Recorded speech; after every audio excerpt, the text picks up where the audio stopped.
The Cathedral of Notre Dame is regarded as one of the world's most famous tourist attractions, with millions of visitors from around the world flocking to see its towering spire and famous stained glass windows. CBS News correspondent Carter Evans has more on the iconic cathedral's history. Notre Dame, or Our Lady, is considered the most famous Gothic cathedral ever built. Construction began on the historic monument in 1163 during the reign of King Louis VII, and it took nearly 200 years to complete. Its picturesque stained glass rose windows were made of hundreds of panes, depicting various biblical images like apostles and angels. Iconic gargoyles and statues surround the cathedral. Theologian and CBS News papal contributor Candida Moss. It has tremendous cultural and political significance. This is where kings and emperors were crowned. This is where saints are made. The cathedral spire was currently undergoing renovations, but the monument's last major makeover was more than 150 years ago, partly inspired by Victor Hugo's depiction of its decaying state in his novel The Hunchback of Notre Dame, a book that inspired famous film versions, most notably in 1939 and Disney's take in 1996. Notre Dame is also home to the Crown of Thorns, considered the crown jewels of Paris. It's believed the crown was worn by Christ before the crucifixion.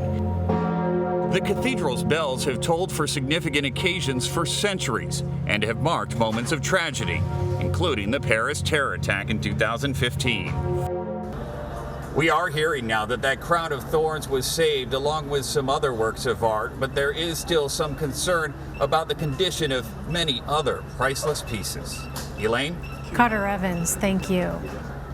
For more on this, Kevin Murphy is a professor and chair of the Art History Department at Vanderbilt University, and he joins me now on set here in New York. Kevin, thanks very much for being with us. Pleasure. What is the symbolic significance when we talk about this Cathedral of Notre Dame?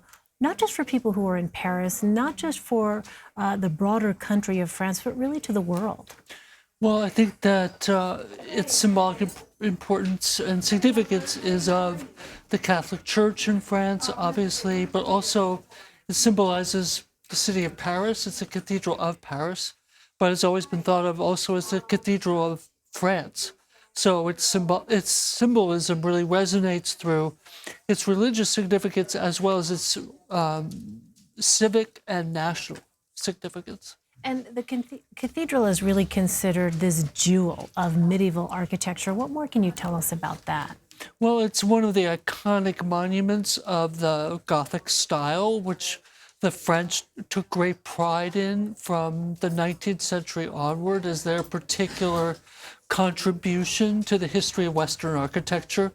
The man who was largely responsible for its restoration in the mid-19th century, Viollet-le-Duc, was a person who popularized the idea that the French were great builders out of stone, and for him, the Gothic cathedral represented the kind of apex of French achievement in building out of stone, and the ability to build a very light-appearing building, but out of this massive material of stone. So Notre Dame has been damaged and renovated before. Give us a sense of the building's history, how it has stood for so long. Well, when watching the earlier reports about the recent restoration and what generated the anxiety about pieces falling, that was observed centuries ago, and certainly in the early 19th century, at the time that the church was reestablished following the revolutionary period, when this massive restoration was embarked upon, many observers felt that a lot of the sculpture would be lost, that a lot of the fabric itself would be lost because of its deterioration, which was so marked at that point. So there have been any number of moments at which the stability of the monument was feared for. And I know you have been watching these events unfold throughout the course of the afternoon and evening. What are some of the open questions you have at this hour as, authorities try to figure out what the next steps are?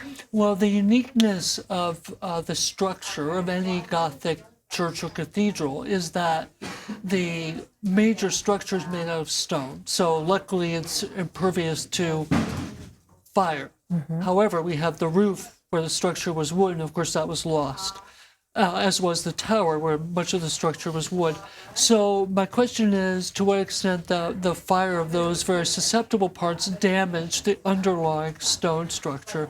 And I think that we won't know until we see further images and there's further analysis of the main sanctuary of the church. So that's my major concern. I realize it's early yet, but French President Emmanuel Macron said earlier on Monday that, quote, we will rebuild. Yes. What do you foresee as some of the biggest challenges here as they go about that process? Well, I'm smiling because that debate happened in the 19th century around Rouen Cathedral in Normandy, made famous by Monet, where the cathedral was burned in the early 1820s. And there followed a whole debate about what should the replacement be. Should it be very modern?